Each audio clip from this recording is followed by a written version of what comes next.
Assalamualaikum warahmatullahi wabarakatuh. Selamat pagi semuanya.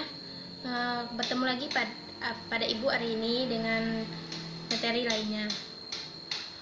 Sebelum Ibu menjelaskan materi pada hari ini, Ibu mau untuk ketua kelas langsung saja mengabsenkan teman-temannya.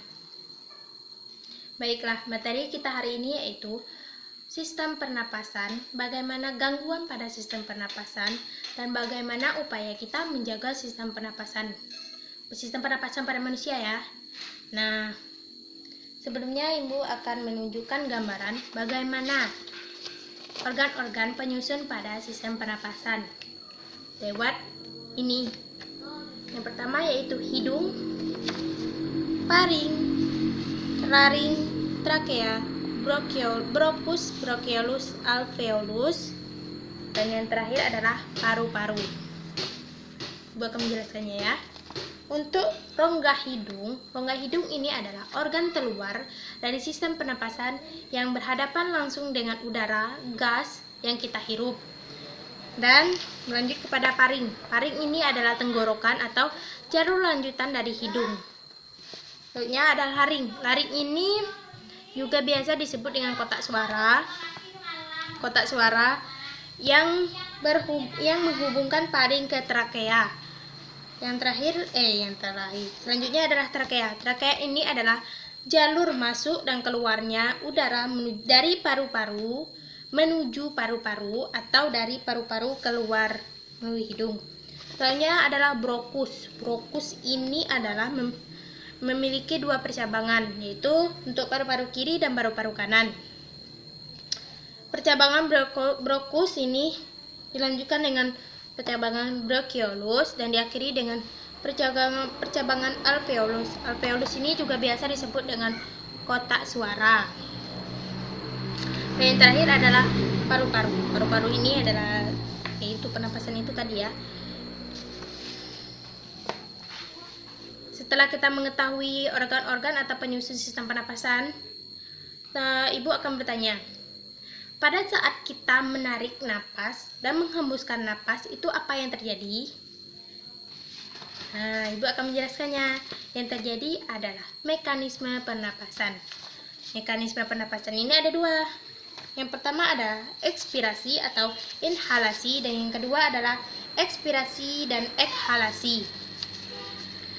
Nah, Ibu akan menjelaskan yang untuk inspirasi dulu ya.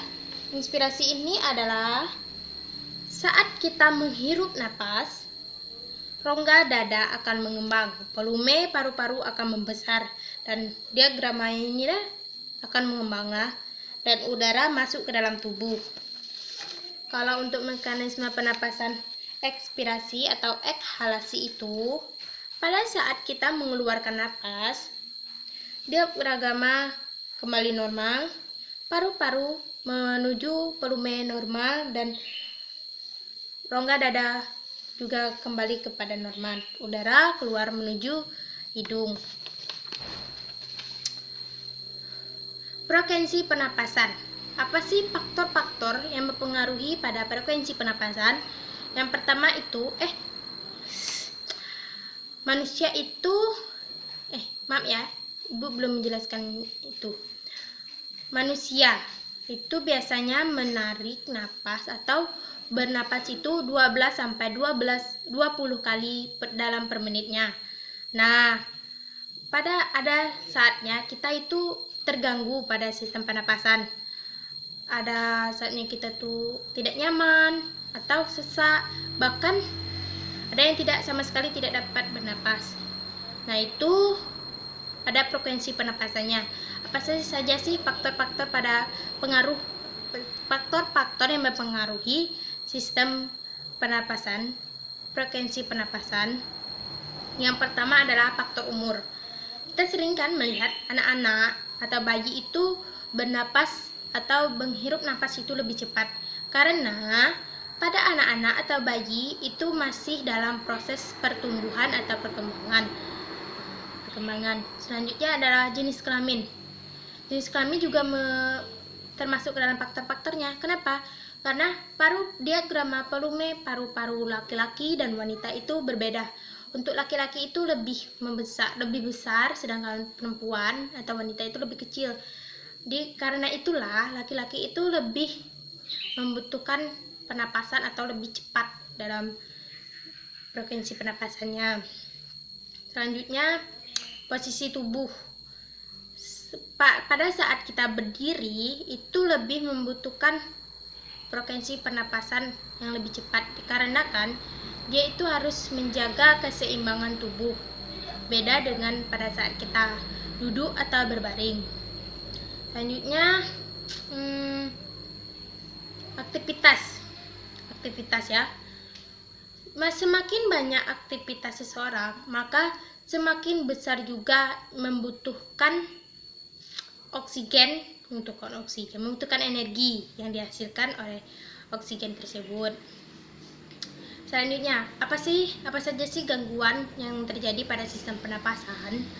Gangguan pada sistem pernapasan itu yang paling seringnya itu adalah flu, asma, kanker paru-paru mungkin itu ya, atau pneumonia. Itu kan yang terjadi sekarang pada penyakit corona, itu kan terjadi pneumonia atau radang paru-paru. Sekarang Ibu akan menjelaskan lagi bagaimana upaya kita menjaga sistem pernapasan kita. Yang pertama itu sering berolahraga, tidak merokok, menjaga udara, menjaga kelestarian udara, menjaga pola makan, bentuk tubuh ya. Kayak kalau kita terlalu besar atau obesitas, itu terjadi penyempitan karena terlalu banyak lemak dan susah bernapas. Baiklah, itu materi yang Ibu jelaskan. Selanjutnya Ibu akan membagi kalian ke dalam 4 kelompok.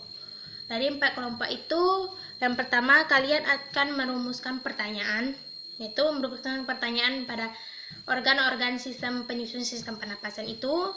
Dan yang kedua, merumuskan atau mengumpulkan informasi. Yang ketiga,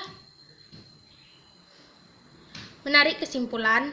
Nah, yang keempat itu kalian akan menindaklanjutkan. Kita bertemu minggu depan dan Ibu mau tugas-tugas ini selesai dan beres. Ibu akan menagihnya pada minggu depan. Kalian harus maju maju per kelompok, dari kelompok 1 sampai kelompok 4 itu pada minggu depan. Kalian akan menjelaskan apa sistem pernapasan itu, materi sistem pernapasan itu, dan apa-apa saja yang kalian harus cari telah Ibu jelaskan tadi. Baiklah, terima kasih untuk anak-anak hari ini telah memperhatikan Ibu dari awal kita belajar sehingga akhir dari kita belajar ini. Semoga apa yang kita pelajari itu menjadi berkah dan menjadi ilmu untuk kalian semua. Lebih dan kurang Ibu mohon maaf. Assalamualaikum warahmatullahi wabarakatuh.